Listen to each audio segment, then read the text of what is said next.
Welcome to Wealth Trans Podcast. I'm your host, Julius Hammond. I'm here with another fire guest. He's an influencer, and he has a lot of knowledge in a lot of different spaces. But before we get to who he is, I need you guys to hit that like button, hit that subscribe button, and hit that notification bell, because we have a whole lot more influencers and a whole lot more interviews that are coming up, and you're only going to get it if you hit that notification bell. So make sure you guys do that, okay? And also comment, because especially a lot of his followers, you guys, hey, we need to get this out there to the people and get people out of the matrix, and you'll see what I'm talking about here in a second. Also, buy me a coffee, support that way. Any donations that you guys give, I'm happy and I'm pleased, and I appreciate it, because it's all for you guys. Wealth Champs is built for you guys. All right, we're here to become wealthy and get out the matrix throughout the different things that we're doing.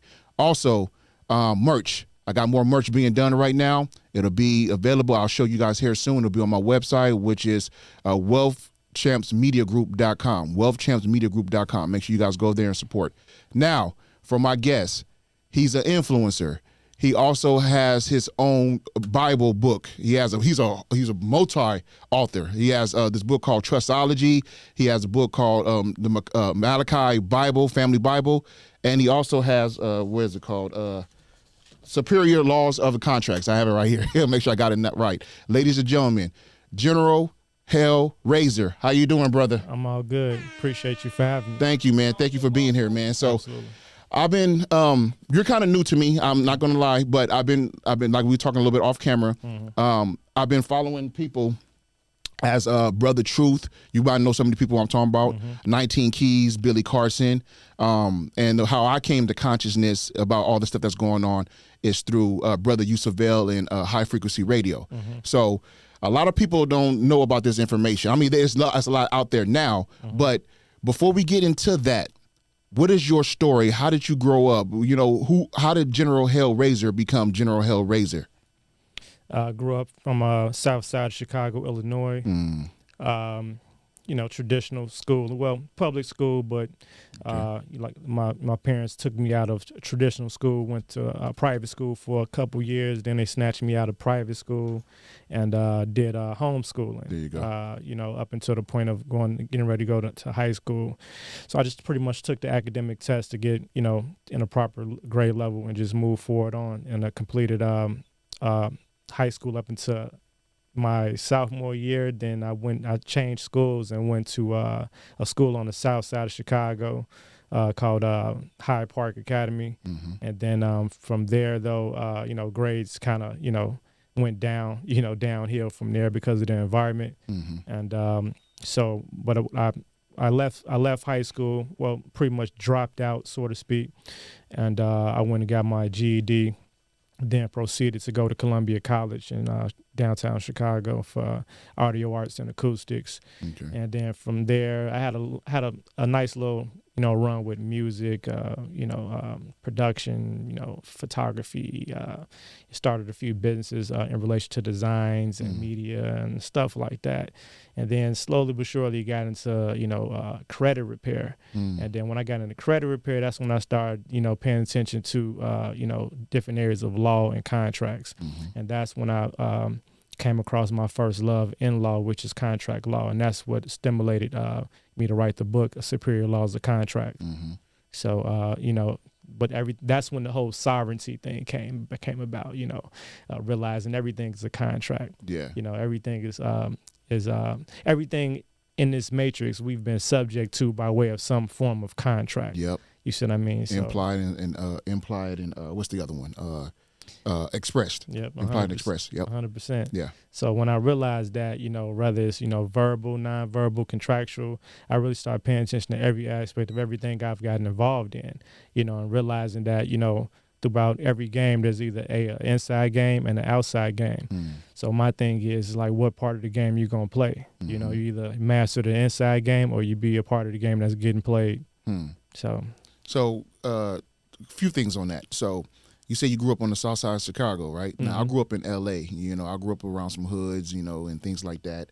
And I lived in the hood a few times. And, my family did well on certain aspects. But then, I was living in the hood and, being around other environments and other times, right? Mm-hmm. How was that being in Chicago? Because Chicago is like, they don't call it the murder capital for nothing. So how was that to be able to do what you're doing and still get out of that, but still be able to operate while you were still in that? What was that? What was your mindset like to be able to do that?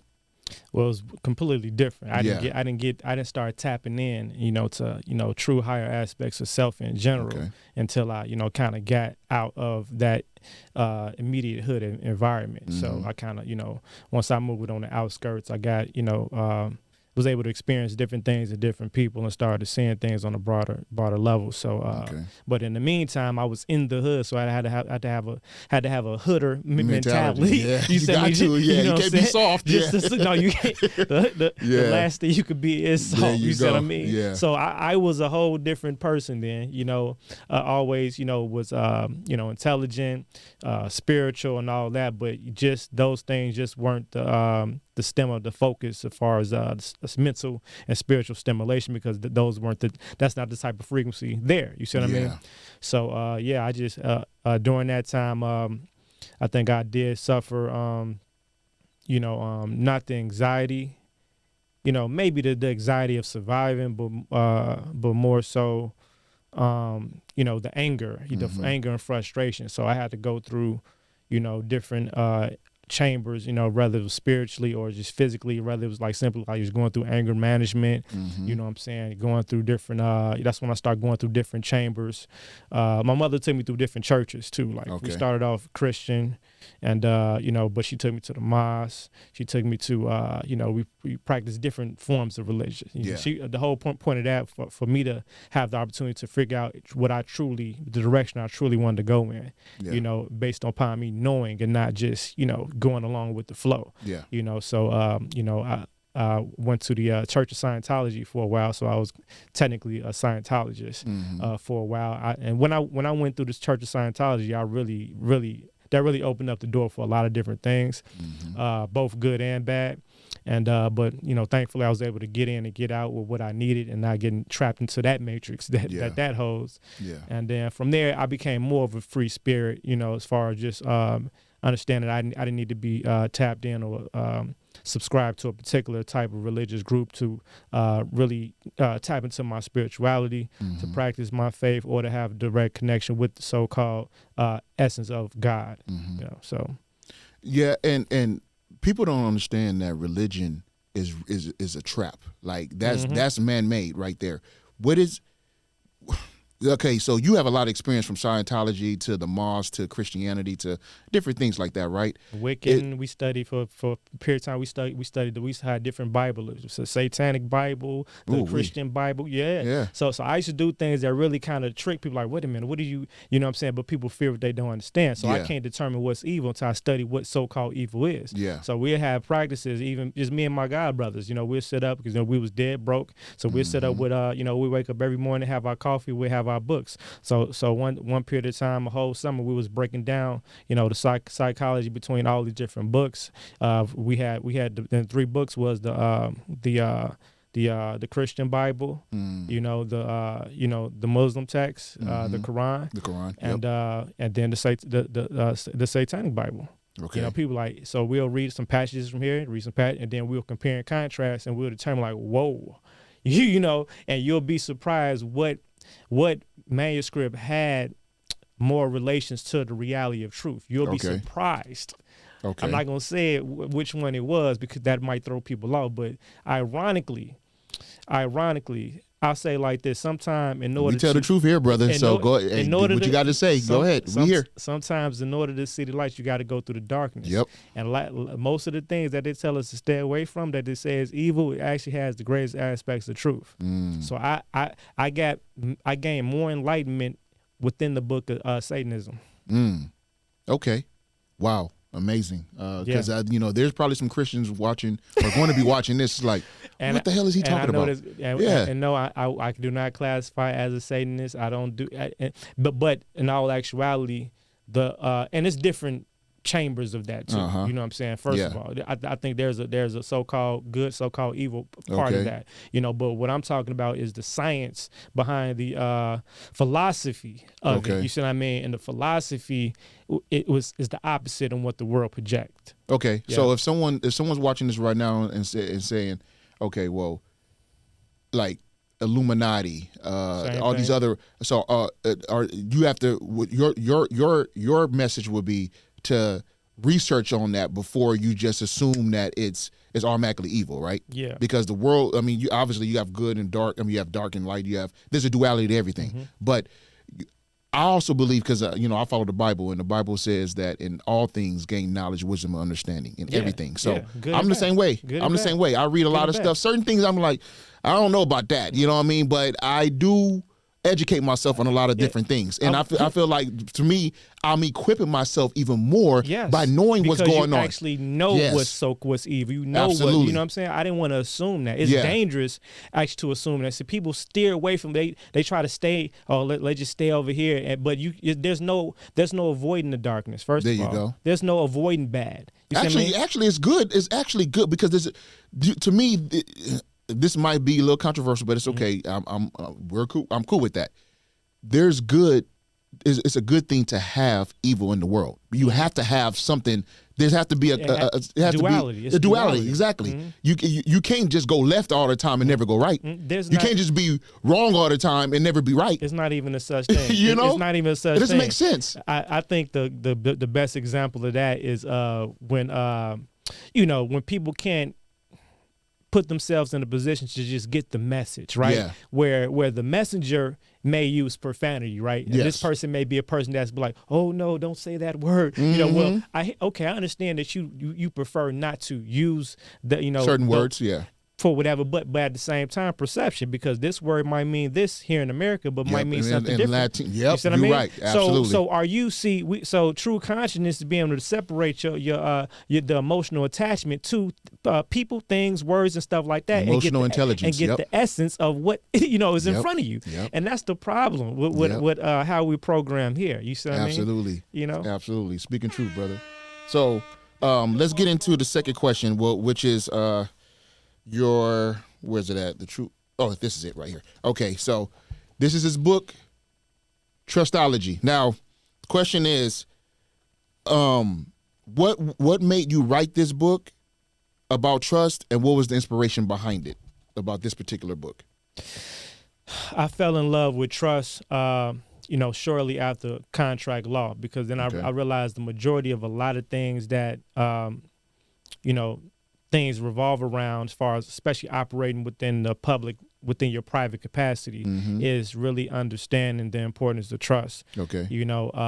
And I think trust is one of those things, one of those topics. Throw the image up, the trust image real quick. Completely been, I think, purposely, intentionally mistaught. The projection of the concept of trust has been, I think, purposely manipulated, so people don't truly understand trust. You see what I mean? Yeah. And that's with any true knowledge in life. That's with anything that has a true power in it. Yeah. I think most things in general are simple. And should have a simplistic point of view.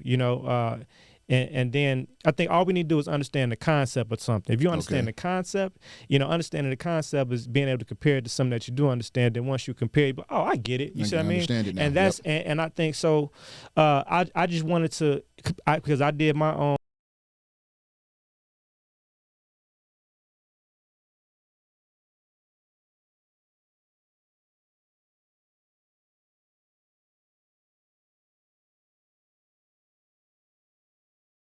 Possibly could in relation to trust, and the reality of the situation is I couldn't find much of shit. You see what I mean? Yeah. And the things I did, a lot of them were BS. Look, and the books I did find was as big as that Black's Law Dictionary. There you go. And it was just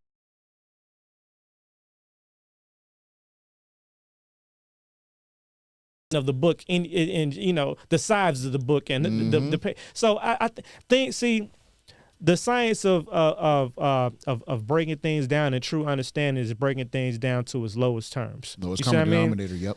Everything needs to be broken to its lowest terms. So I wanted to have a book that was not intimidating, that could be received and digested by whether it was a trust expert or be a useful tool for whether a trust expert or a complete beginner, somebody that had no understanding of trust.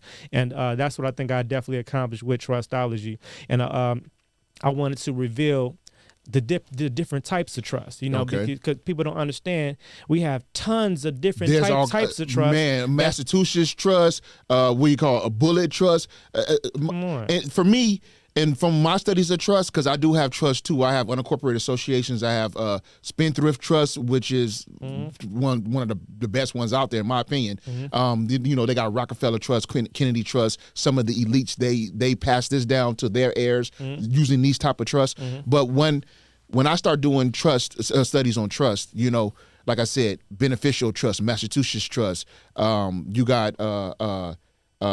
Just all kinds of different trusts out there, but whenever it comes to trust, anything statutory in it, for me, you want to stay away from, because that is still ordained and controlled by the government or by whoever, right? And the purpose of a trust is to keep it you're out of it as a human being, and then your trust, you can pass that down to your seeds and leave a legacy that way. So.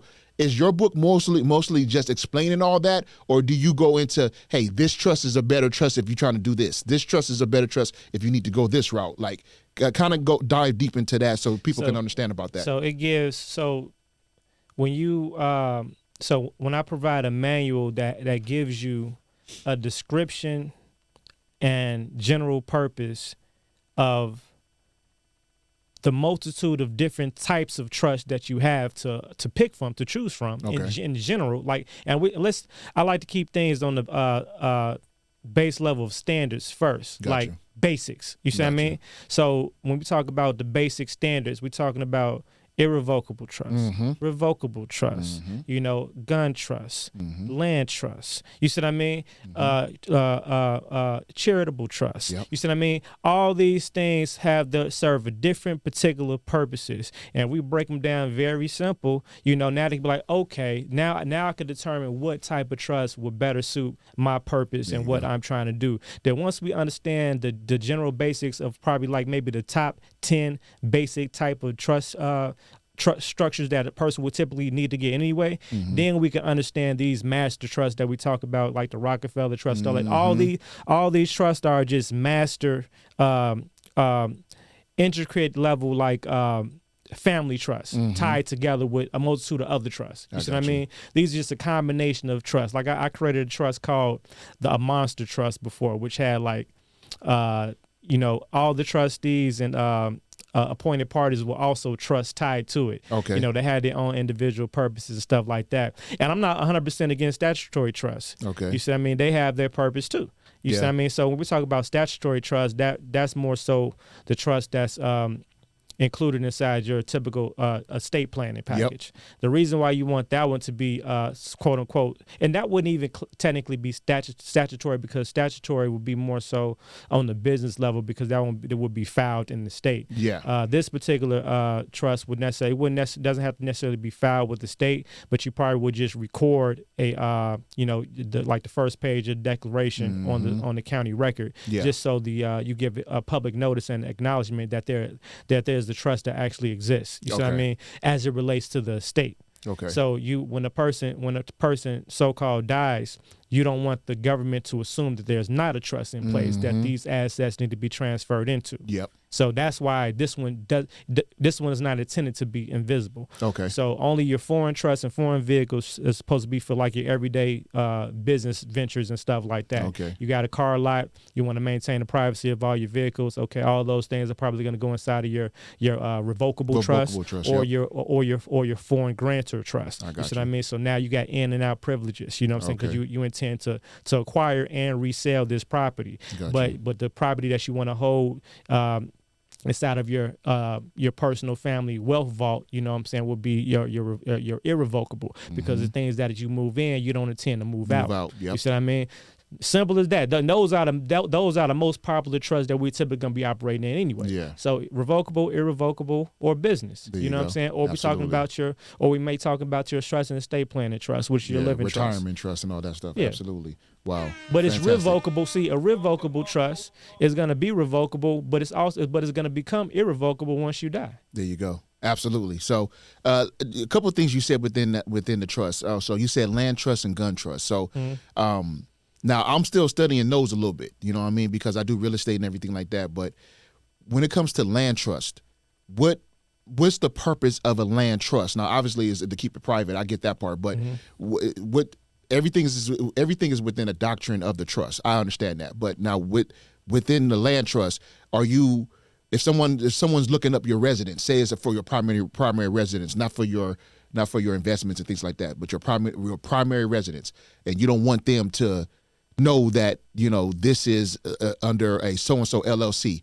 Is that what that land trust is for, particularly? So it kind of blocks that, or can you kind of talk a little bit about that in the gun trust? What the purpose of the gun trust is for? Just for other people who want to know about stuff like that, because. Example, if someone living in Texas, Arkansas, or Phoenix, where the gun laws are, Second Amendment is pretty heavy out there, right? You can carry a gun without a permit. Now, but they might have like a whole arsenal of guns, and they're like, man, I want to put this in a trust or something to where, if police come and raid my house, I can't get in trouble for this, or what, something like that, right? Talk about those two trusts particularly, because that's something I'm interested in as well. Yeah. So the land trust is actually the most popular in Illinois, believe it or not. Okay. Illinois is like the godfather of the land trust. Got you. Interestingly, they have you have the I believe the name of the company, the Chicago Land Trust.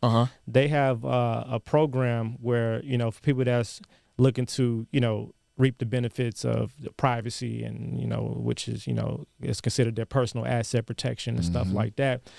And they don't want to acquire the properties up under their personal names and stuff like that. And they don't know how to maybe establish their own trust and manage their own land trust per se. They can acquire the property and then transfer those assets into the Chicago Land Trust. Gotcha.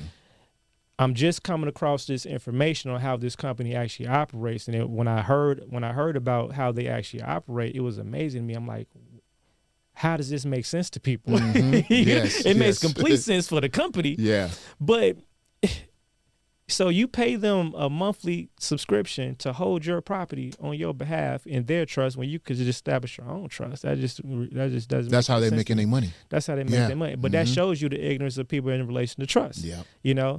But the objective is to create that privacy blanket between the person and the property. Yeah. So you could do that with technically any type of trust. But the land trust is more so tailored to as it relates to the agricultural aspect of the plot of land, also in relation to that particular property or real estate that it's tied to. Okay. So anybody that's in real estate, all the other documentation that you do in a real estate transaction, that's still, that trust complements all that. Okay. So that's what classifies that more so as a land trust. So it is a lot different than your standard trust. It has to be scripted for that. But as far as public record, unless you're buying a property on an unincorporated territory, that's not like land, in a rural area or something. Land does not have been incorporated by the United States, then technically that property will still be on the tax roll. So if it's on the tax roll, it's still public record of that property. Taxes, So anytime we run the record, they're going to show the owner. So the objective is the owner, not to be you. Now, does the land trust exempt you from paying property taxes? Not 100% all the way, all the time, depending on where you at. When it comes down to automatic exemption, it really depends on the entity type. I think when you want to get to the more so guaranteed tax, it's going to have its tax benefits, of course, and it's going to have its protection, privacy and protection benefits because it is a trust. But it doesn't automatically necessarily exempt you that trust from taxes. A trust is not automatically exempt from tax because it's a trust. So that's the misperception. Yes. And then another misperception is that because we have a trust, we don't have to file taxes. Yeah. No, that just means that, first of all, in order to a lot of times reap the benefits of whatever type of tax benefits you have to report. Yeah. And what's what, so the taxes can be allocated and those exemptions can be issued. You see what I mean? Yeah. So that just the the illusion that the internet and TikTok has put on to people. Yeah, whatever, unfortunately, that, social media. But outside of that, that's typically how it would go. Now, a lot of times land trusts can get kind of a more detailed structure because a lot of times you might have a couple LLCs that's tied to one land trust. Some people do things. Some people have the LLCs own the land trust. Yeah. And then I don't understand 100% why they do it like that per se. I recommend keeping it simple. Yeah. And I think the people that do that are the people that don't understand the true dynamic of operating private. You see what I mean? Because you gotta think a lot of times people acquire LLC, they acquire the standard ways as far as they get the EIN number. Yeah. The EIN number is attached to what? Social security number. Yep. That's how they get you. Yep. You see what I mean? So now they have to do all this extra stuff. But if we file whether we do as S corp, C corp, LLC, trust, it's all gonna be private anyway. There you go. So we don't need to create a multi-structure, in that sense, because it'll kind of be irrelevant. It's putting more labor, as far as entity management for no apparent reason when we already accomplished the objective in the beginning. You already got the layers of privacy already. We've already accomplished the. Now, if we want to be, if anything, because a lot of realtors that I know that do the dealing with the land trust, well, each property itself will operate as its own corporation or entity. You see what I mean? So it wouldn't be like a single family home or multifamily. It'd be like classified as a venue. You see what I mean? Yeah. So and each LLC might hold 3 properties. You see what I mean? Now, to make it less complicated, if I was gonna do a multi-structure in general, it'd be say if I wanted 3 legs, the 3 legs would be the mother entity would be the trust, which may be the irrevocable. Because she's meant to just hold to bear the seed, right? Gotcha. So the seed would be the LLC, right? So the mother is intention to her purpose is to hold the seed and give birth, but she's staying inside because she's the shelter. So the mother gives birth to the LLCs, but their objective and purpose is to go outside in the public to do business. You see what I mean? So now to give the seeds an extra coat or blanket of shelter, that would be classified as the DBA. Oh, got you. Spitting gems, guys. Spitting gems. All right. So now we have such and such trust. That is the owner of such and such LLC that's doing business as blah blah blah blah blah. The nation of business. Yep. There you go. So on the public record, they're looking for what? The DBA. The front man. Yep. That's what the DBA is for. Yeah. So for people that tell people that, all you need to do business is just go.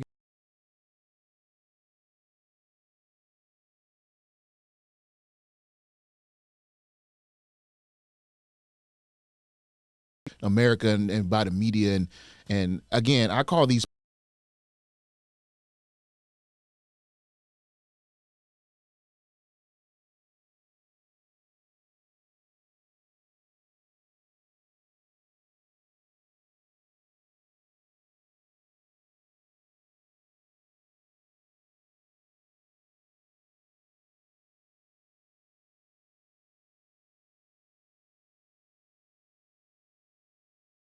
they got some twisted minds. Yeah. But they smart. And I tell people all the time, I said, your job, even though you were born into this, your job is to take a little bit here and there and develop your own system. 100%. Privately, your own banking family system, your own healthcare system. Everything they can do, you can do. Everything they can do, you can do as well. You can. 100%. Nothing stopping you. You just have to do the study, do the research, do the work, and take the action on it. Do the work and hold the responsibility. Be the creator that they don't want you to know that you can be. There you go. Be the creator, or if not, you're going to be subject to being the consumer, and that's the place that they want you to be. Now, go into the creator a little bit because, this is going to cause a little controversy because some people be like, when you say be the creator, be what? Because there's a lot of people out there that say, we are the gods and goddesses and things like that, and the over religious people, they don't, the ones who don't, even the ones who are religious, they don't read their Bibles like that. Right. They'll go to Sunday on a church and have the preacher preach one or two passages. If they do, they don't understand it though, right? Even if they do read the Bible every single day. Yeah. I used to ask somebody that I used to watch read their Bible. Yeah. Every night and get on their hands and knees, read their Bible, and then lay down and go to sleep. I just be looking like, what did you learn from that passage? Because if you was really studying the passage, right, you would have to take that passage and take however much time to dissect that passage alone. There's no just reading it, closing it up, boom, boom. You see what I mean? Let's dissect, because if you understood the passage, then the parables and all that, you wouldn't have to keep rereading the same thing over and over again. And every time you do possibly revisit it, you gain a greater level of understanding and consciousness. Yeah. Wow. Okay, so quick question on what we were talking about. So going back to the land trust real quick, and then talk about the gun trust a little bit. Then I'll go to my next question. Now, I don't know if this is true, but this is just something I heard. But you can clarify this because you're a little more knowledgeable in this space than I am. When you have a land trust and you put on your primary residence, I know that takes you somewhat out of the system to where it's not you or a LLC or something, or what you can name the trust, whatever you want to name it. I get it, but it's a trust, right? Now, if you're not paying property taxes, or because the land trust exempts you from that to a degree, does that hurt if you need to call 911 and all that? Because when you're paying property taxes, you're paying to the state for them to be able to service you, right? Because everything is a service, right? Yeah. So, I mean, we can get into why governments were made. They weren't made to service you. They were made to protect your borders. I get all that, right? But for the ones who don't know, with the land trust, if they are not paying their property taxes and say their house is burning down, or say their mama done passed out and having a stroke and they need the ambulance and they call 911, is 911 coming? Or the fire department coming because you ain't paid a property tax? It'll show in the system you're not paying, you ain't paid, or is all that a myth? I just want to know, not only for my clarification, but I heard that, and I don't know if it's 100% true. Well, first thing I had to clarify, I'm not as of yet, the real estate expert. I got you. You know what I'm saying? So as it relates to trust in general and government jurisdiction, I definitely can speak on that. Okay. In general, the land trust in general still, again, because there's ways to so-called remove a property off the tax roll, right? Which most people won't ever accomplish. Yeah. But the thing is that first of all, if that property is still within that state jurisdiction, they still have responsibility. Gotcha. To service that. Now, how that property is set up in relation to you and the your relationship as far as paying taxes with you and your obligation to the IRS is two separate things. Yep. You see what I mean? So now that's subject, again, based on the structure and operations of the facility. Now we'll be talking, because now it's a facility. You know what I'm saying? So if we want to more so position ourselves to, have the benefits of tax exemption, or and also being able to receive state service or city service, I recommend operating up under the unincorporated association for sure, some type, or a charitable trust, a charitable trust in general. So now that facility is some form of nonprofit religious religious assembly. You see what I mean? Yeah, assembly. Yeah. So now the any revenue that organization receives is in the form of donations and still contributions from its members and stuff like that. And then the land itself would be held the same fashion. So I think I will entertain that as opposed to a regular land trust. Okay. Now, if someone has a charitable trust, I know it's a little bit different from a 501c3 or even a 508. I know the difference between the two. But if it's a charitable trust, do they still have to where they only can take 30% of the income and the 70 they have to whatever? Is it still kind of under that, or is it a little bit different? It's always rules. Okay. It's always rules. And again, I'm not the tax expert. I got you. But there's always rules in relation to that. The only thing that's different as opposed to the rules is that's a definite fact when it comes to a 501c3. But as it relates to like a 508, it can be Now, a 508 can have different classifications, though. The 508 technically can be an unincorporated association and unincorporated business trust. Yep. Or, you see what I mean? It can have, but it depends on how that business agreement is set up to determine the classification. Like we're faith-based unincorporated association, or we're unincorporated business trust. But as far as the IRS is concerned, what's the different tax class? The tax classification. Do you learn this when you go, like when you deal with the IRS, right? Yeah. So the classification when it comes to the IRS is different. The classification when it comes to the bank is different. Where can they learn that? The IRS.gov to learn more of a classification? Yeah, you 100%.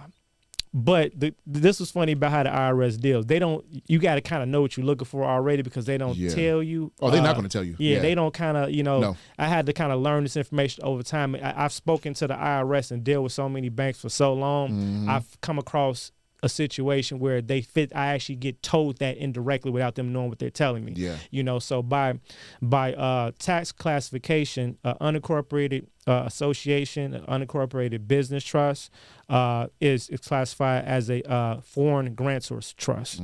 That's a foreign grantor trust. Now, as far as banking, unincorporated business could be classified as an unincorporated business trust or an unincorporated association. So depending on the bank, you got to determine how you need to draft up your documentation. Yep. You see what I mean? But it's still all the same thing. I got about 5 unincorporated associations. Words so I know. mean everything. Yep. You see what I mean? So we can't go in the bank and say, because if you drop off the word unincorporated and you go into the bank and say, I want to open up an account for my business trust, they're going to automatically go to the Secretary of State website. And if they don't see you on the Secretary of State website, they're going to deny you. Because your business is not active as far as they see it. So we have to add those, and that verbiage is strictly dealing with the actual operating agreement of that entity. Wow. But it's completely separate as far as when we're talking to the IRS, because you contact the IRS, say, I want to get an EIN for a foreign business trust. And you're like, what?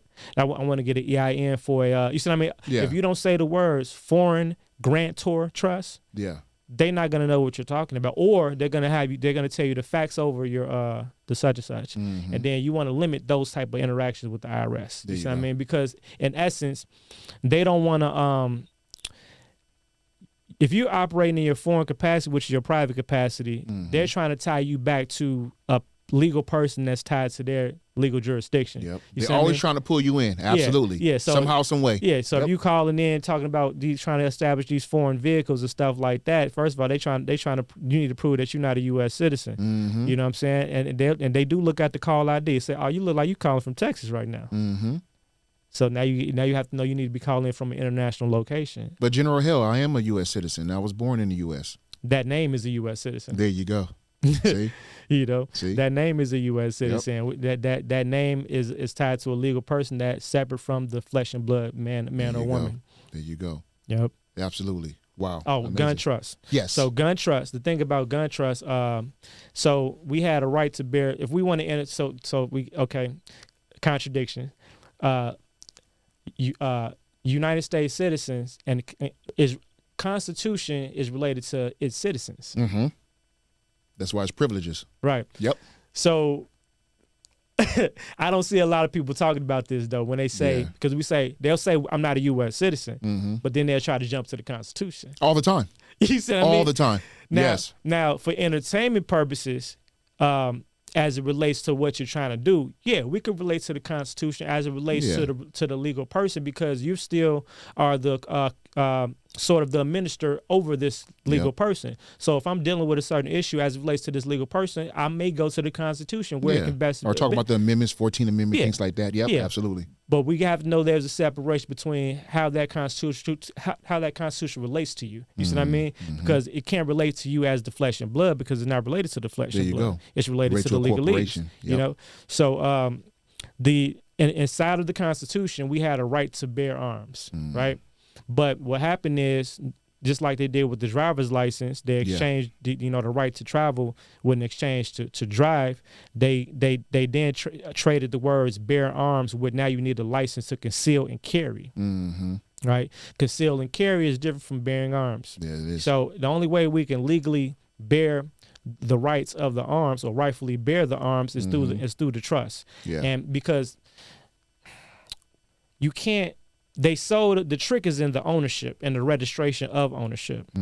So by purchasing a gun from a gun provider, a state gun provider, state, gun provider, that gun is going to come with a serial number that is registered within the government system. Yep. You see what I mean? Yep. So now this gun so based upon their requirements, it needs to be registered by a particular legal person that is classified as a U.S. citizen, right? So now, now because you own this, you have the ownership of the registration of this of these particular arms or whatever. Now you have to operate. You have to get this concealed and carry license. You see what I mean? So the only way we can really legally bear the arms is through the gun trust. So once you acquire the arms, you have to transfer the assets into the gun trust. So now the gun trust becomes the legal owner and possession of the property. You see what I mean? So now with the gun trust, now I don't own the gun, so I don't need to conceal and carry because I don't own it. I don't own any guns. Okay, now just give an example. Police stop you.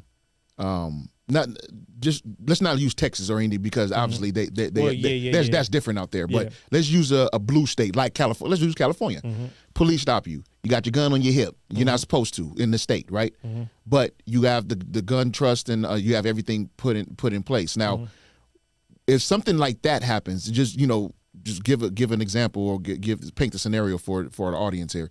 If something like that happens, what would you say would be the best move from there? Like for the person to say, I got my gun trust. Is this a regular person or a felon? Let's do both. Let's do regular person and then give a felon. Because for a regular person, it's because this could get dangerous. Okay. So for a regular person, that's why I tell people be very careful. You know what I'm saying, with certain things or whatever. This is one of the biggest things.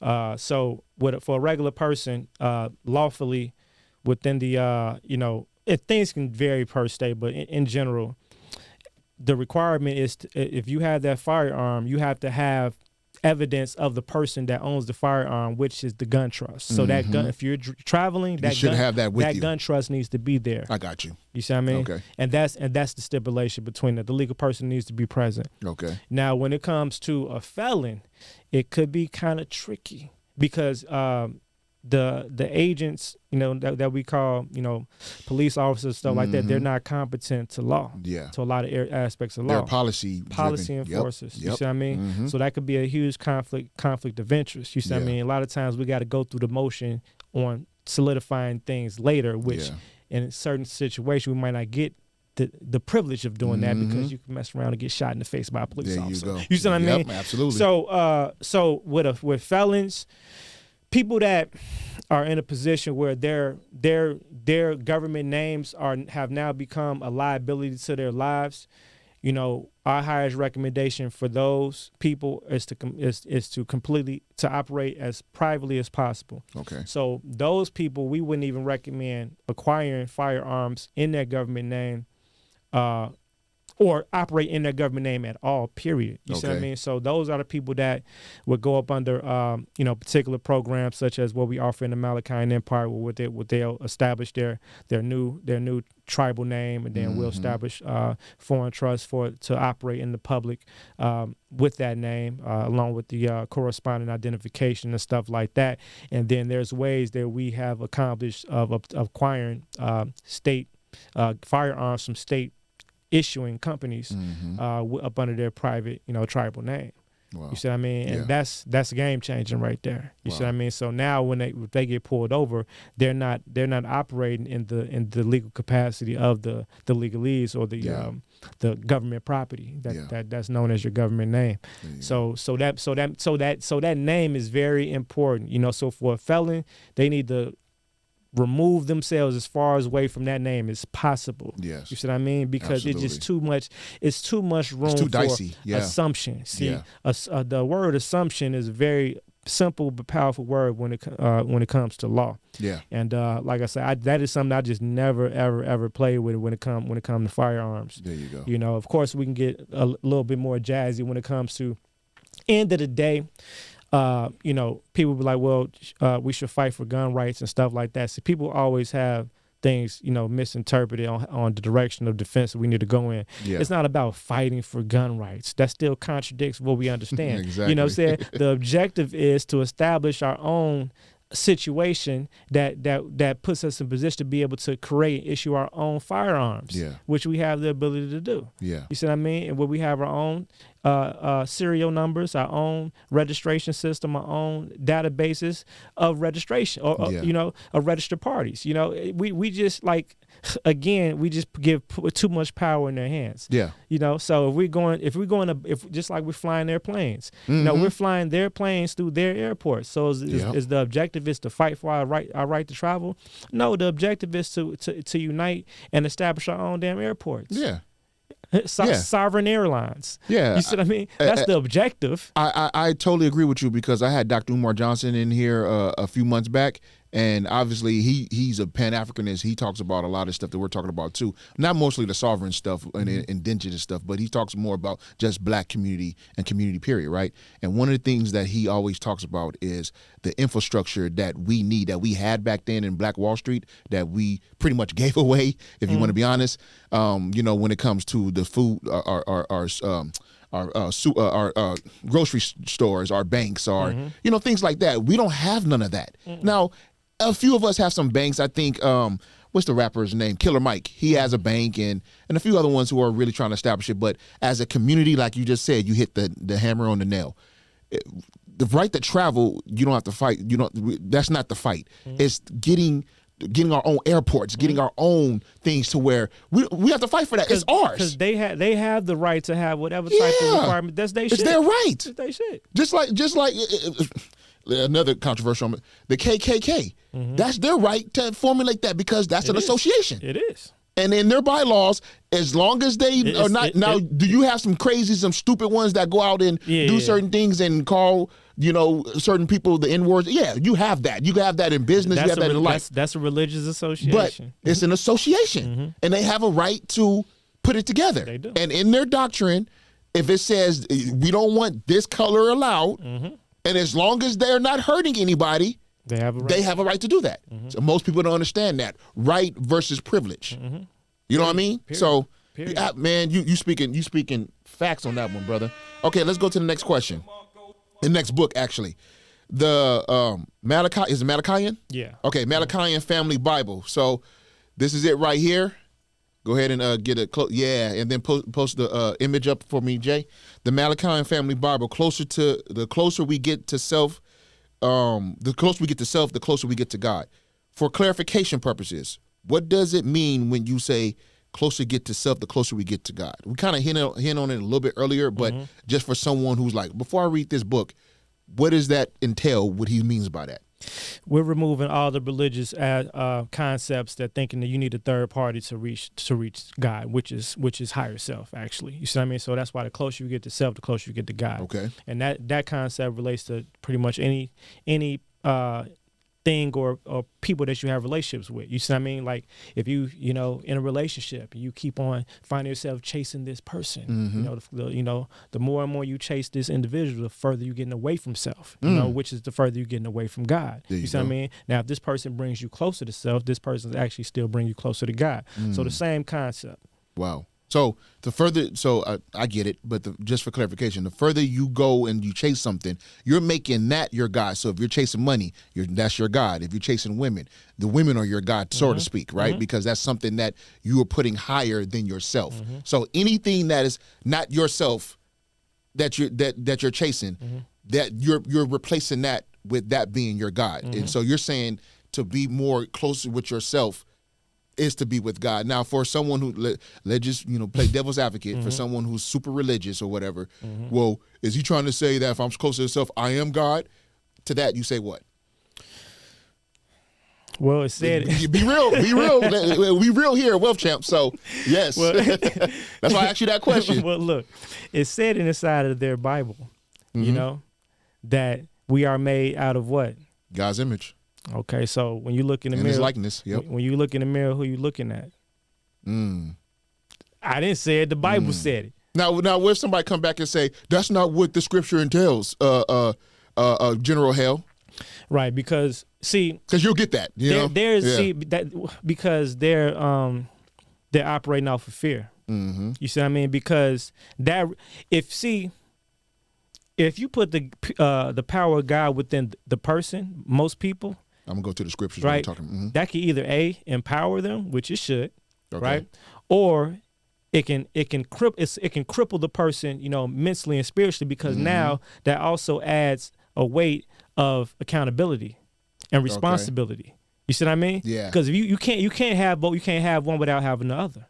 You see what I mean? If you are accepting that for the reality of what it is now, oh shit, there's not nobody that's finna come save my ass. There you go. Oh shit, I have. My destiny is my responsibility. There you go. You see what I mean? Yeah. That removes all that, and most people can't. But think about it. Most 80% to 90% of people go to church to get saved. People want somebody to save them from something. So if you say that's indirectly saying that there's nobody else coming to save your ass. Yeah. And that's problematic. And then let's go further than that. You just said most people go to church or to a religious building in order to get saved. But what did God die for? He already what? Die for your sins. He already saved you. Mm-hmm. So all you got to do is just be closer with Him, the higher one, and be closer within yourself. And you can do that. Now, which doesn't require a third party. Yeah.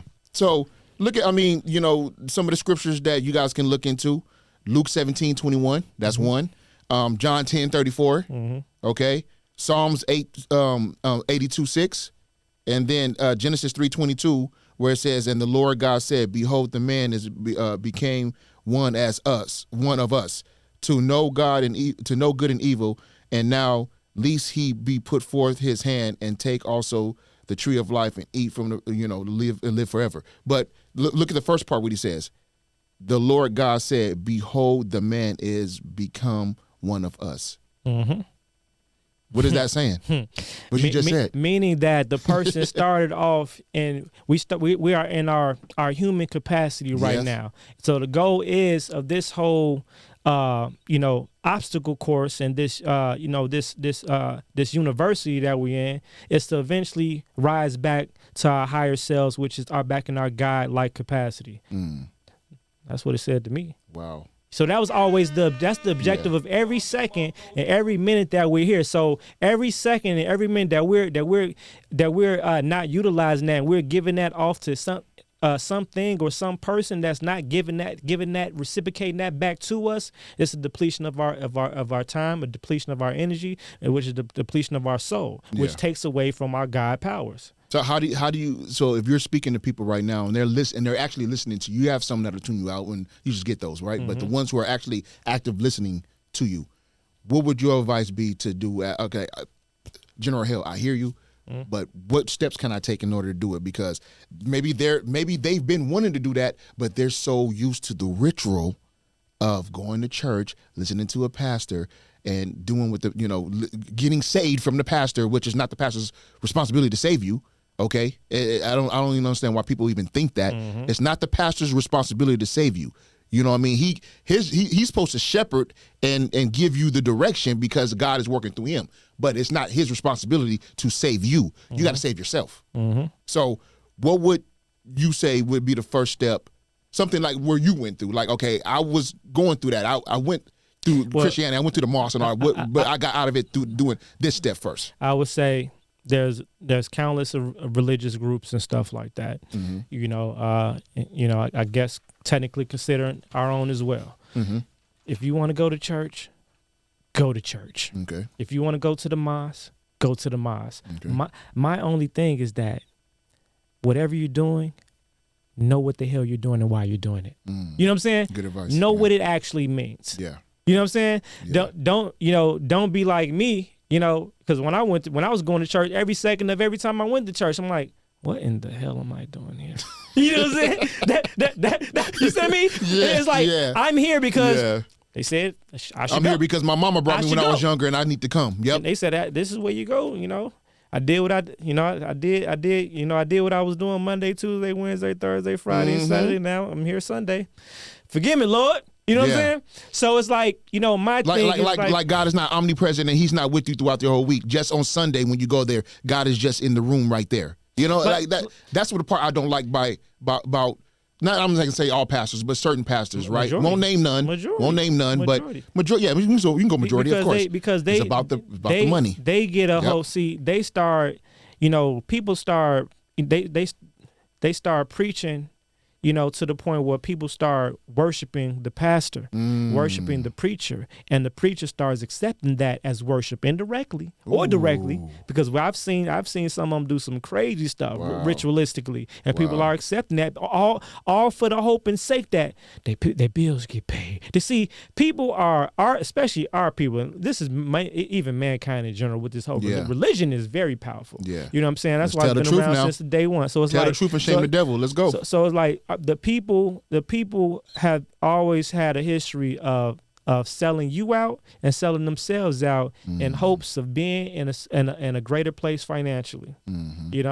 Mainly finance is the biggest thing. You know what I mean? Yeah. Finance is one of the biggest things. The biggest things that can either unite, and the biggest things that separate the people and people as a whole. This is where the prosperity gospel came in. I mean, you can go back to the FBI, the Faith-Based Initiative Program with George W. Bush came in and mixed church with state, and I believe that's when the downfall of the church really started happening, because it came more about the money than it became about really saving souls. How many can I go from minor to mega church? And when I become a mega church, I got 10,000 congregation, and out of that 10,000, maybe just say half tithe. Maybe the other half don't, but half tithe. You can do some big things for your church if you got half of your congregation tithing. You know what I'm saying? And you got 10,000 members. Well, yeah. So 100%. Yeah. Absolutely. It's a good kind. Still a good. See, we have good concepts that have evil intent. Evil. Borderline evil purpose or whatever. Based upon the manipulation of people. I just think it's actually dangerous. Yeah. To worship anything that you don't understand. Yeah. Or to be honest, anything outside of yourself in general is dangerous, because I've done many things to know this be the worst thing you could ever do in your life. I never been like and I never even been a worshiping dude like that. Yeah. You know what I'm saying? I mean, so I'm only imagining what type of spiritual hardships people got, because they owe a tithe and a deed, not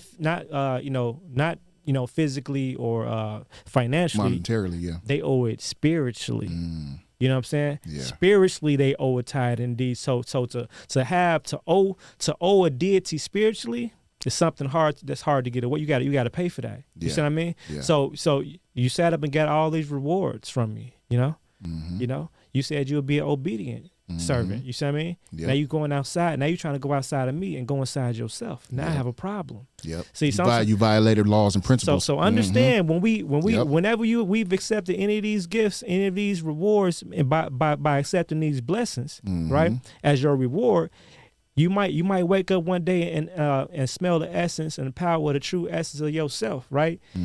Just understand it's going to be some dark doors you got to go through in order to really get past that and break the chains of those previous contracts. And those are the things that I had to go through, for years before I was able to really like start elevating. You know what I'm saying? Like literally, I was in the middle of what I would call like gods of war. You see what I mean? I was at war with several other deities. You know what I'm saying? Several other deities, where it was to the point where it was like they was fighting over me. You know what I'm saying? Like they know if you're valuable too. You see what I mean? Everybody wants the most valuable and stuff like that. But I had to really do what I need to do to really break those chains. But I didn't know no better. I was just going out like, okay, well maybe I need to, this ain't really working. Maybe I need to go to the Buddha temple.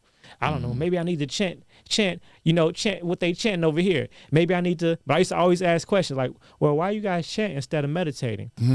She's like, well, no, we don't do, so they start bashing them and they start we don't do that. I thought you guys are the same. Well, no, I'm like, oh, it's the same shit here too. You know what I'm saying? Just like when you talk to a Christian, you say, I meditate. Meditation is opening up spirits. What are you talking about, numb nuts? Meditation's in the Bible. It says what it says. God says, meditate day and night on my word. Meditate. Any like, come on, man. No matter what religion or practice you in. Yeah. Anybody that tries to downplay the power of meditation, that's kind of real life retarded to me. Yeah. You know, like meditation. How do you cut meditation off? Yeah. You know what I'm saying? Yeah. That's like that's I mean, well, okay, that's like an aspect of silencing self. Sometimes you need to silence self, but not to that degree where it's like, you know, because silence has a sound to it, right? The true aspect of silence, it has a sound to it, and it actually can become very loud, you know. But, you know, all this stuff is just myth-taught. Meditation is taught wrong. You know, the true aspect of meditation is getting to the point of complete stillness, complete silence, complete oneness. You see what I mean? And then and gets to the point of no breath, because, you know, when people are, you know, breathing and stuff like that, you practicing the aspect of breath to master the breath. Once you master the breath, you have to get to the point of no breath. Once you get to the point of no breath, meaning the mind is no longer looking for the breath, it can temporarily cease to exist, and that's when you get to the point of actual meditation. Once you get into that part of it. Wow, man, you spitting gems, brother. Spitting gems, man. Yeah, man. Wow. Next question. Your book, Superior Laws of Contract. Now, I want you, talk about this a little bit in depth too, because a lot of people, I do understand, because I've been studying stuff since 2016, and I've been conscious since then, and still study. I never just not study. You always in a self-education mode. When you become a self-educator, you're always like, I can be 90 years old, I'm still gonna self-educate, right? Yeah. So reading books, exactly. A lifetime student, lifetime student. So, but your superior laws of contract for the knowledge of our viewers, what does superior laws of contracts mean more in depth? It just gives a lot of different real life. I like giving real life examples on how things apply. You know, how contracts apply, how the basic rules and laws of contract law, like offer and acceptance. You know, implied, express, voluntary. You know, what do these things really look like in real time, in real life? How to reserve your rights in contracts is a major thing that we need, because we go into contract every day, for the most part, without even realizing it. So whether it's a physical contract or downloading the app on your phone, and a lot of times we got accustomed to convenience of just I don't know if it's purposely, or just we just get accustomed to just like downloading apps, scrolling through the disclaimers, just pressing accept, and boom, you don't know what you really accepted. Yep. Most people don't read. Like what did you actually agree to? You see what I mean? Yeah, they don't read. They don't read the terms and condition. Yeah. Like because the world is changing so dramatically right now, it's more of importance to really pay attention to, especially all these little bitty contracts that they got going on through these apps, especially particular contracts like on these social media websites, such as that blue check agreement. When you I'm talking about the guys that pay for that subscription to get the blue check, you might want to read very closely on what that really says. You see what I mean?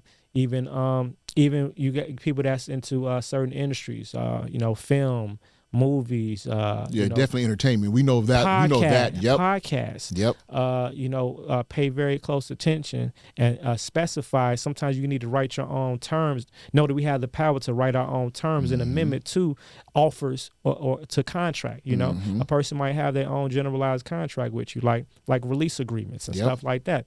Okay, you might need to put a termination date on that. You see what I mean? Because a lot of these release agreements don't have an end date. So you're technically giving these individuals the power to indefinitely, use, abuse, manipulate, clone. You see what I mean? Your likeliness in the aspect of your voice, your face. You see what I mean? Your image as a whole. You know what I'm saying? So the people that we talked about that designed this whole corporation that we talking about, they know these things. You see what I mean? Yeah. So and they love social media. And they love ignorant folks. And the majority of people are ignorant. Ignorant not in they're stupid. Ignorant mean they're not knowledgeable on what's going on. Yep, because they won't read. When this new world is finally created in its fullest capacity, when us operating in the metaverse is a regular day, a regular walk in the park, for us, our grandmas and stuff like that, most people are not gonna own the likeliness of themselves, which is going to be their new legal self Mm-hmm. in a digital form through the metaverse when the new world's created. Because we slowly but surely giving away every aspect of every right that puts us in position to maintain the rights of our likeliness throughout all these application contracts. You know, even to look, it's scary, very scary. No, it does. It's very scary. I don't think people.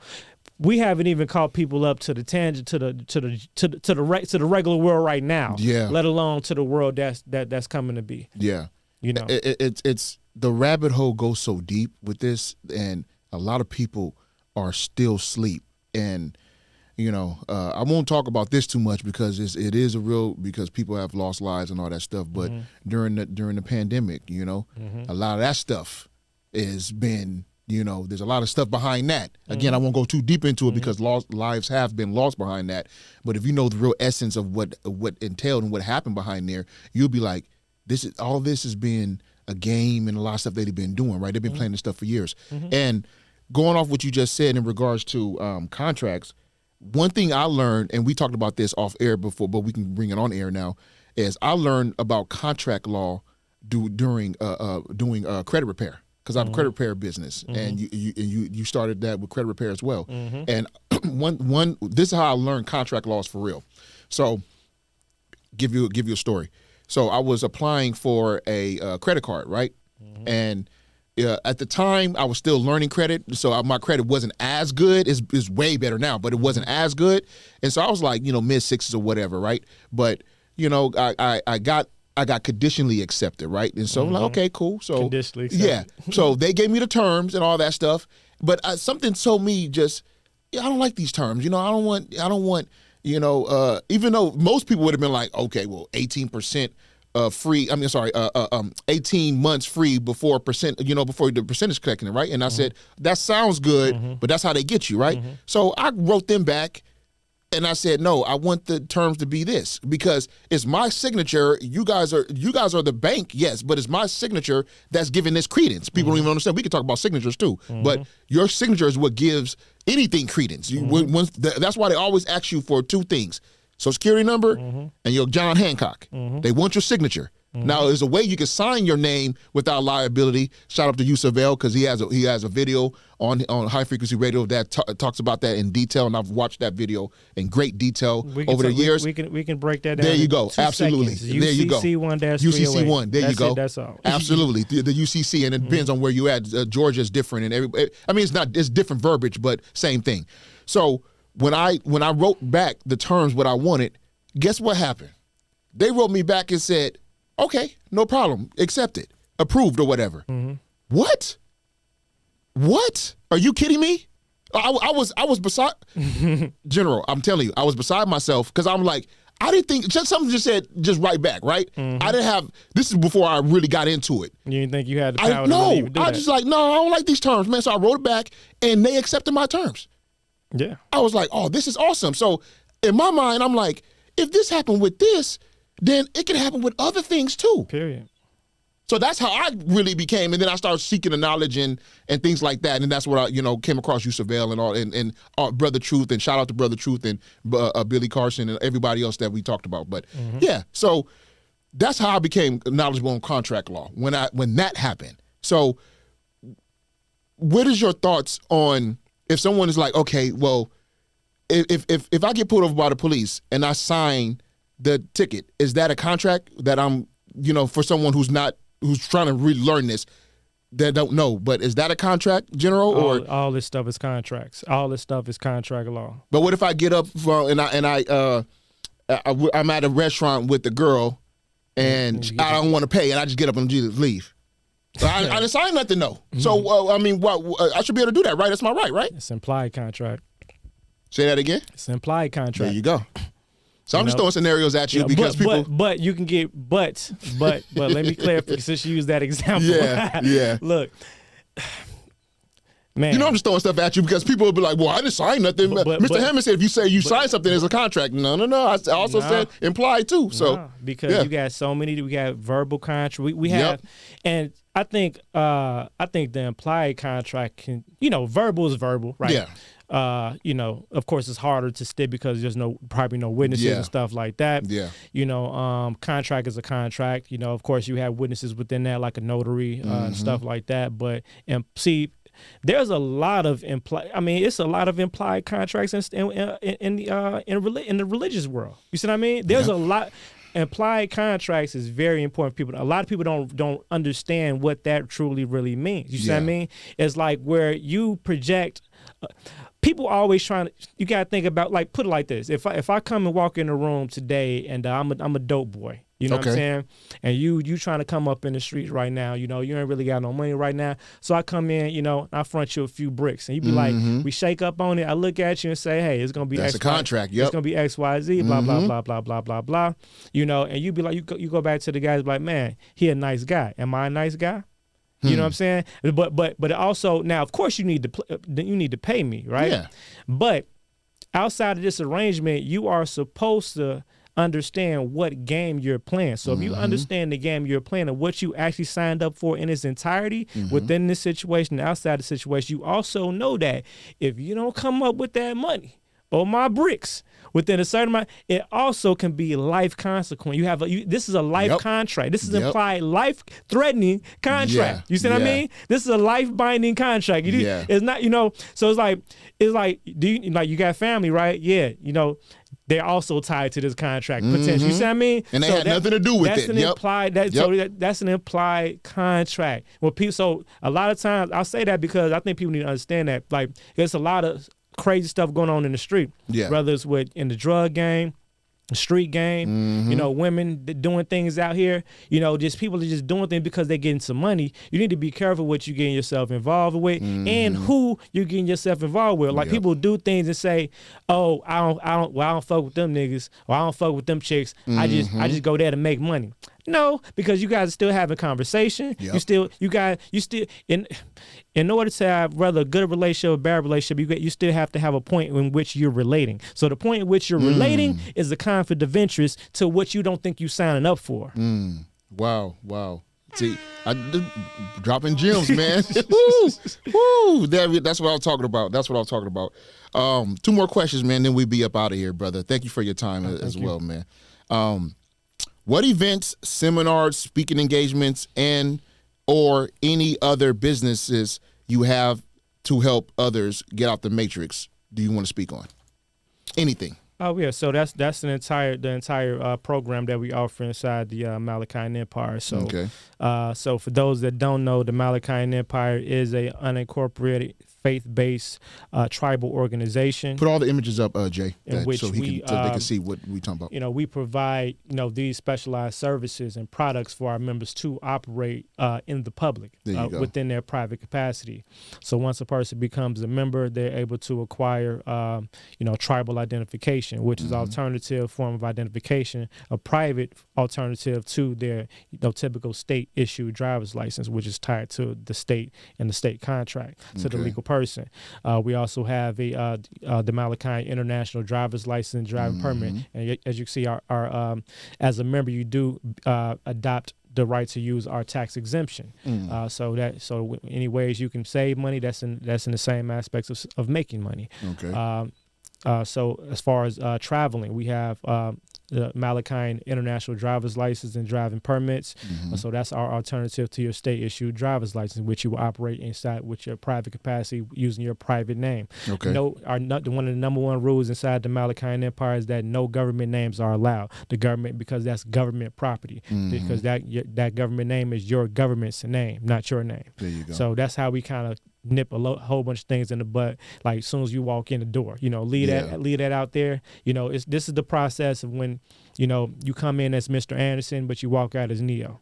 You see what I mean? So now once that new person is created, well, we create the new person. The new person is the your foreign trust for that new tribal name. Okay. So once we establish that, now it's time to build up the lifeline of that name to be able to operate independently at some point in the in the world of commerce, I got which you. is the matrix, which is the ability to start establishing the business credit for that. So now that's what we have trade capital, which offers business formation, the trust and estate planning services, in which we report directly to the business credit bureaus, in which we also have our own business credit bureau called Factive. So that's another big new release that we have. Shout out to Bobby. So it's a lot of different things. We pretty much do everything in-house. We don't do a lot of co-mingling and stuff like that. That's how we keep things private. We do have our own Malachai passport, which is our foreign national passport. In the world of commerce, the word foreign means sovereign. Yeah. So when you operate in your foreign capacity, you are operating in your foreign capacity.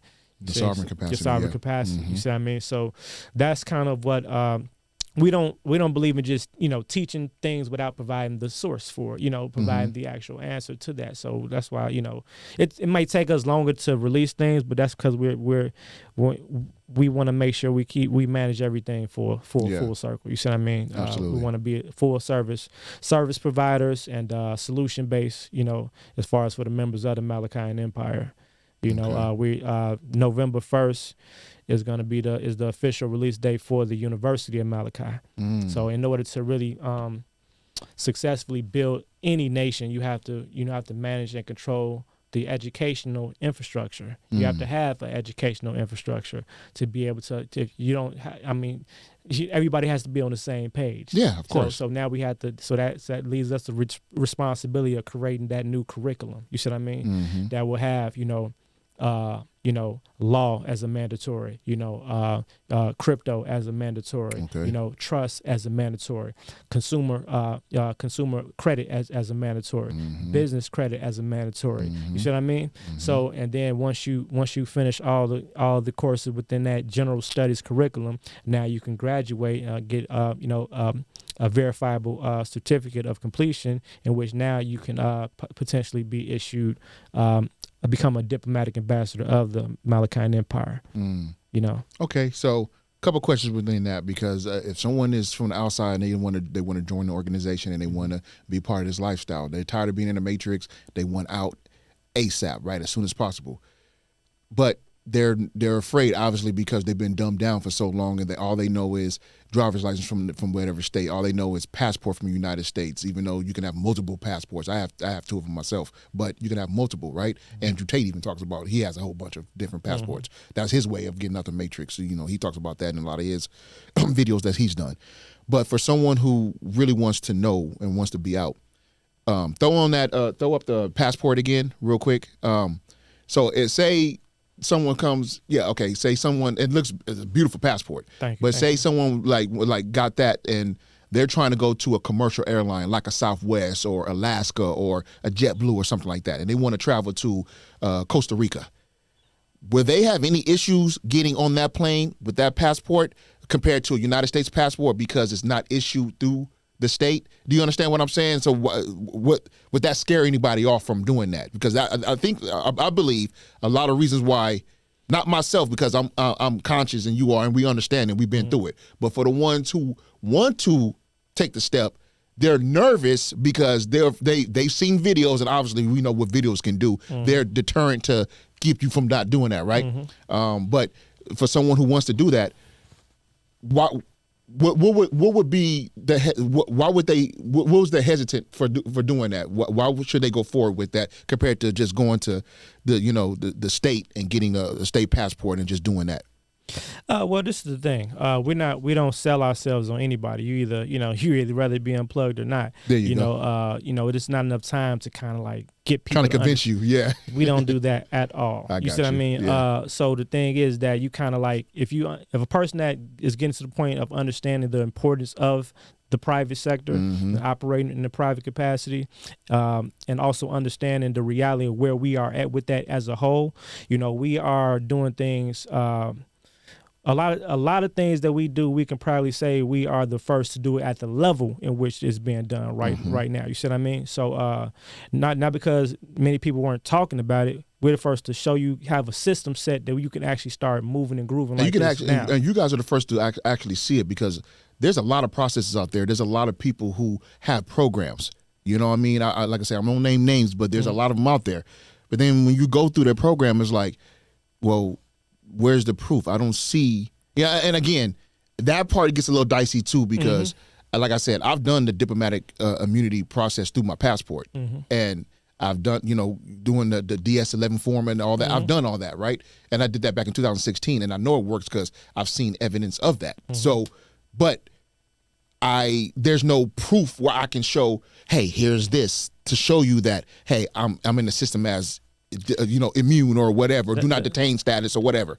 But for you to show what you're showing, that shows a little bit of a proof. You show a passport, you show an ID, you show that stuff. You know what I'm saying? Off of that, so do we still offer assistance in relation to status correction? Yeah.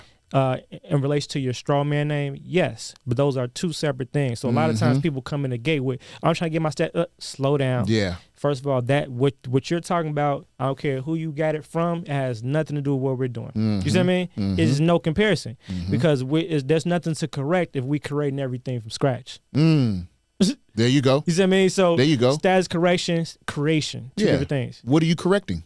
What are you correcting? You're rebirthing something real from a baby. So it's brand new. Yeah. So now the objective is, I'm not saying get rid of him, right? Now depending on who we talking about. Some people don't need to. That's why I say I'm not naming no names. I can name some, but I'm not naming no names. The objective, we bring people up to the point of knowing how to recreate, to reestablish, and to bring the two together at a balanced accord to be able to leverage the two to use as a segue to navigation in the commercial space, where it serves your best purpose and limits the risk of liability. That's the whole objective. That's the Voltron effect. That's the yin and the yang, the dark and the light. You see what I mean? So now it relates to certain things that we do. Just like everything had a process. When we first came out with this, we was at this level. When we came out with that, you see, it was a process. When we talk about the ability to first off be able to issue passports.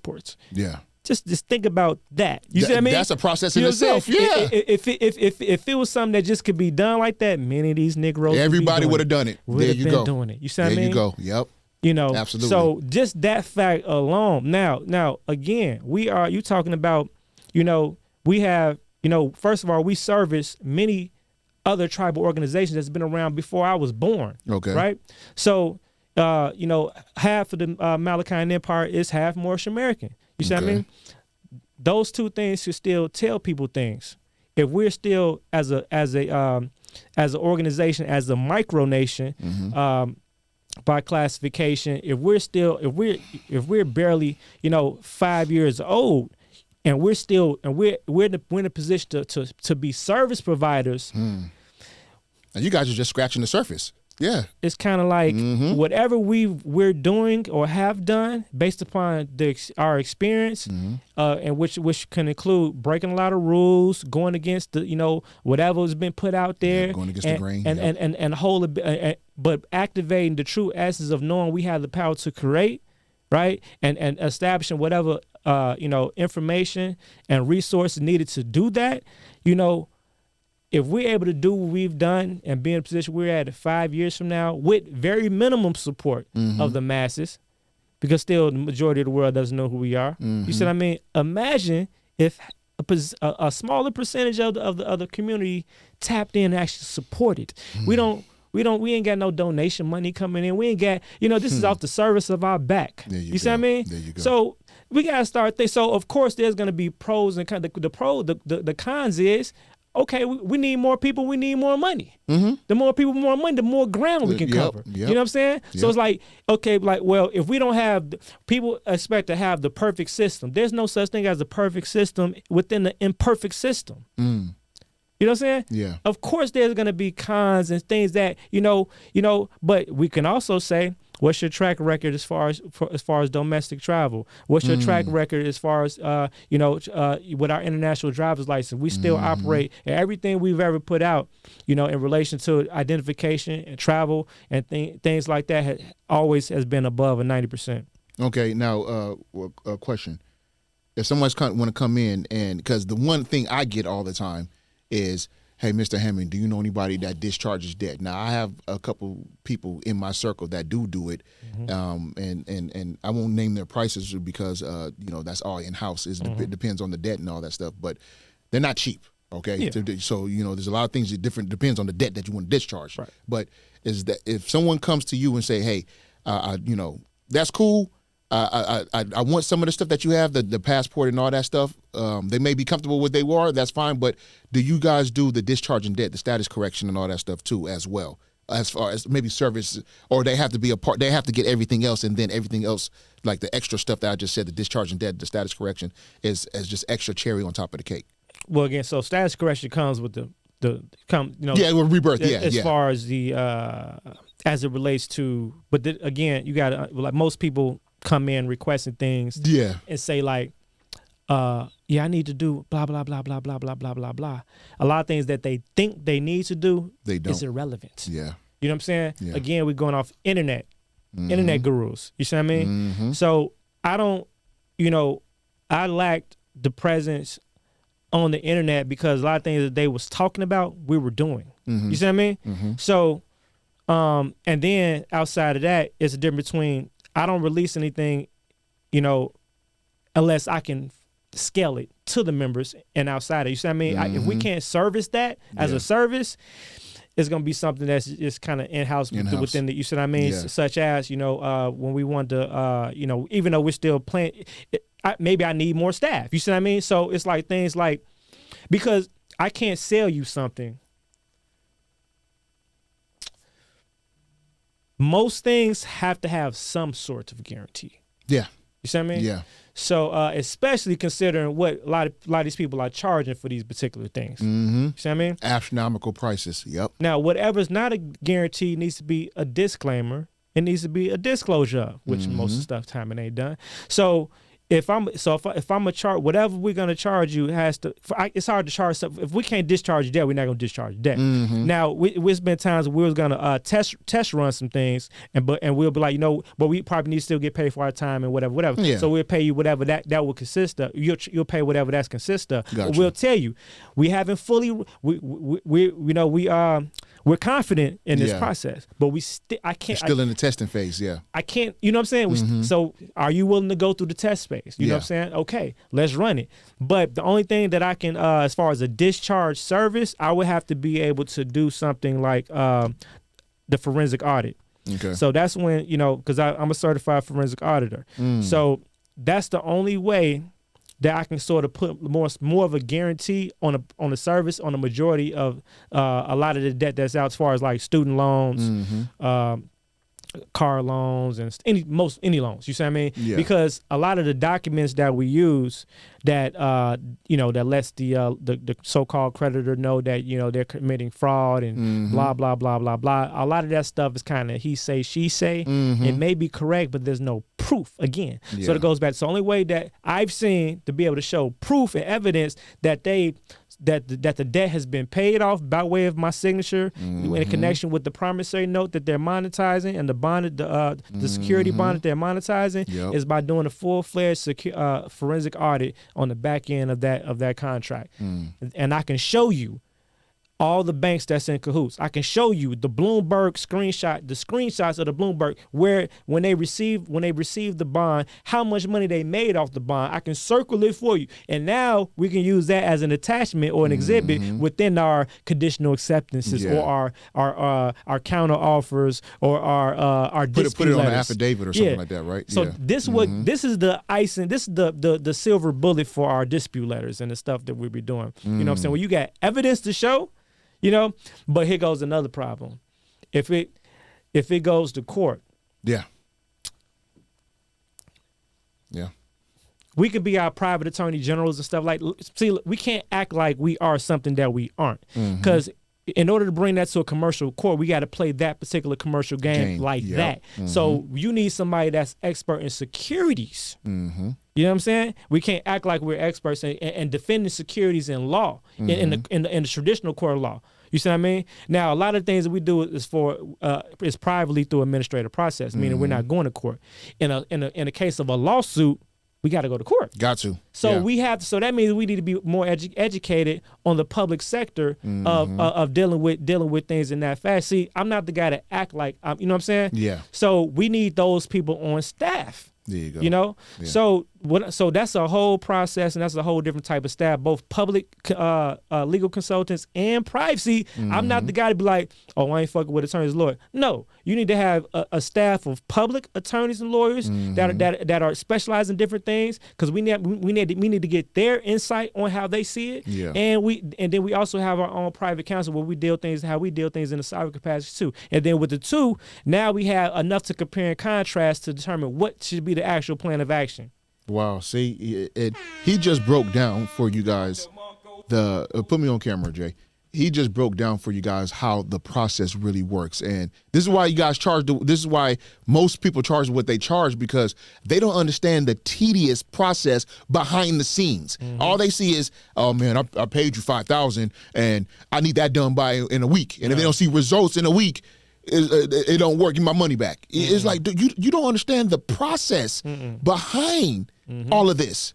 And you have to and they can play hardball. They can say, you know what, man, you get you a they gonna play. That's their job. Bro, we've been at war with some big.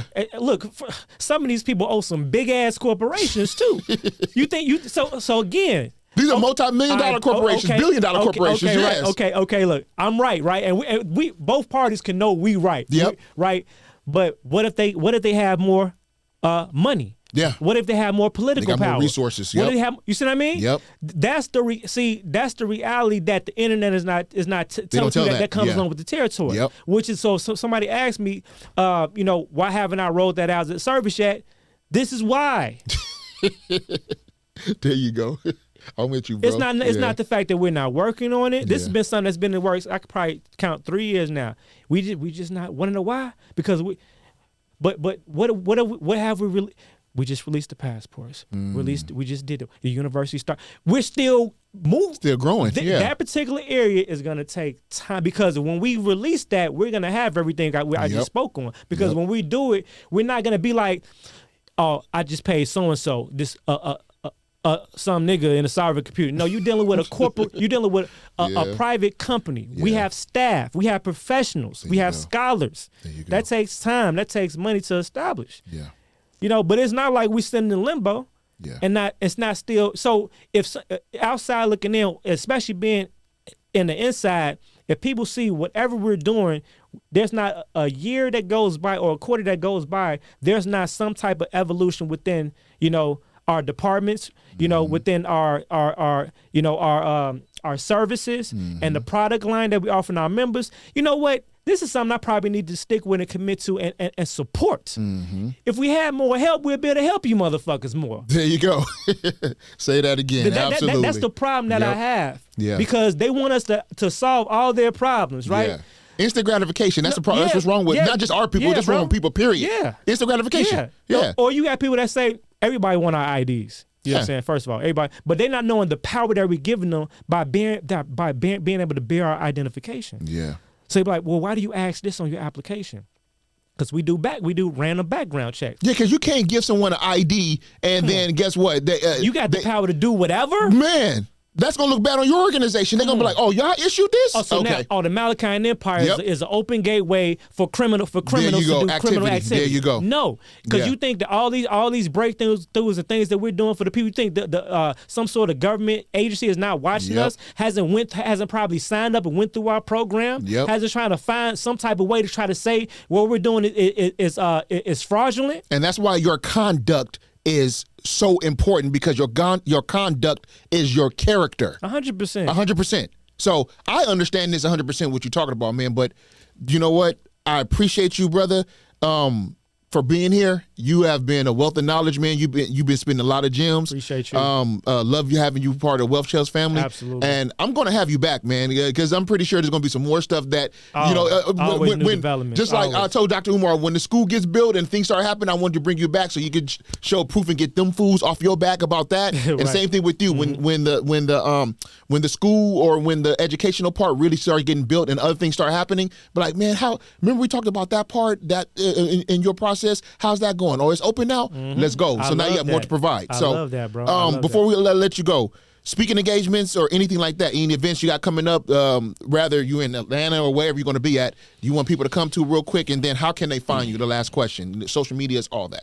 Man, we just had the Gods of the New World last week. So the next one, we're working on the next segment. I don't have a date or anything like that, but definitely you guys stay in tune for that. Gods of the New World. I can't really say yet as far as speaking engagement outside of because I'm on a tour right now. Got you. Podcast tour right now. So outside of that, you guys can follow me at Hail Lord Razor on Instagram. That's HailLordRazor. And he does answer, guys. He answers. Yeah. And then but I try to push people to make sure you guys tap into the network and make sure you guys, we do have member service lines, like we're a sovereign group that you actually can fucking call. Yes. You see what I mean? Yes. And get it. You know what I'm saying? So I pay thousands upon thousands of dollars a year to have somebody on to service. That's what lines. I meant by you answer. That's what I was talking about. Stuff like that. Yeah, because there's a lot of groups that don't answer. Yeah. If you name 50 groups, only probably 2 has that. Exactly. And I don't know the other one besides myself, to be honest with you. So we have toll-free numbers, 888-597-8825. There's going to be a list of extensions, like 13 extensions, which is 13 sectors within the organization. Okay. You pick whichever extension relates to what you're trying to do. We have a text support. If you guys want to text 312-283-0763. And we also have an AI that I created that's on the Malachai website. You guys have general questions about the empire. We have Monday night Q&As every Monday, 8 p.m. Central. We have business hour every Tuesday, 8 p.m. Central. This is free for the members. Okay. You know what I'm saying? Tap into the network, stay in tune. We appreciate the love, we appreciate the support, and whatever we say we're gonna do, we're gonna do. Please check my background and history and everything that we said we was gonna do. Be a part of the move. Be a part of the strength, because the first in line, the first in time. We remember the people that inquire about stuff, and because we aren't that there with it with that particular product, they'll go and they'll walk off. You know what I'm saying? Instant gratification, like I told you. That tells you that you don't want to be involved to be with it. No, you just want to get something out of it, and that's it. And then you're gone. That does not do any justification for us as a community. Yeah, they don't really get that. Yeah, we have the me, myself, and I attitude too much. Now, I'm not opposed to going out there and getting your stuff done. I'm okay with that, right? Because you can't help nobody unless you help yourself first. 100%. But I agree with you on that. If you only coming to me just to get one service and if I can't provide, because we don't have it right now, then you go somewhere else, then you're, I guess I don't want to say disloyal or something. I don't know if it kind of, You know what I mean? You can get looked at as a disloyal person, It kind of does that because either you don't understand what this really is, or you don't care to be, you know what I'm saying? And that is a disservice. And like support the group, support the tribe that supports you. There you go. You know what I'm saying? There you go. It's like if we had a little bit more help, bro, a little bit. You know what I'm saying? A little bit, but they'll sit up in attendance to these people, these influencers just be talking. Talking. They made you feel good. Now you going home to your regular scheduled program. You still at point A. Yep. Give you a little bit of motivation and send you on your way. That's about it. Like I'm not the salesman. But whatever you get from me is gonna be it is what it is, or it's not what it, you know what I'm saying? Yep. The harsh, uncut truth. You see what I mean? There you go. And we're not finna sell you no dreams. There you go. Like if I would be rich if I sold a little more, sold some dreams out here. Yeah. You see what I mean? Because people sometimes it's hard not to, like, bro, we're not finna charge you for that. No, matter of fact, we're not finna take your money at all because that's problematic. Because sometimes you can allow somebody to like just pay you for some stuff, and then if you don't fully explain, because you got to hear it in somebody's spirit and voice that they don't really know what they're getting here. And so why are you doing this process, to do what? Because they've come to you based on some stuff they heard, and if you don't clarify, okay, this is this, and this is what you can expect. Now, what's going to happen? They're going to spend their money. You're going to give them whatever you provide, and they'll be like, well, hold on, I thought. No. Then they're going to want their money back. We eliminate the I thought I attitude, which probably on the pros and cons of everything in life, which happens, well, we probably missing out on sales, missing out on certain members.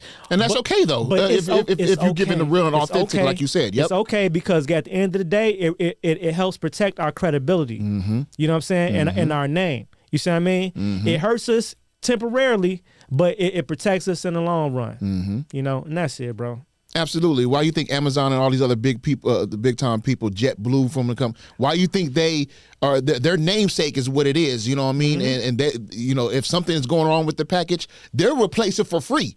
They won't even charge you for it. You know what I'm saying? Hey. And because their namesake is higher than your little dollars. You know what I'm saying? Because they're servicing millions of people. So think about it. Why would they, like, you know, we'll replace that for, it was a technical issue with that. Okay, we got you. Because they're trying to maintain the longevity of the relationship as well. The relationship. Speaking of Amazon, you know, they got that palm technology out now. Yeah. So I was doing some stuff online. People were like, oh my God, isn't that the mark of the beast? No, you need to be talking to Amazon about that. All I'm doing is trying to make sure that we ahead of that curve. There you go. When they start reading scanning our palms and stuff. You know what I'm saying? Absolutely. But yeah, bro. No, you know what? Thank you for being here, brother. I appreciate you. Thank you, King. You as well. Man, it's been a blessing, and I've learned some stuff from you.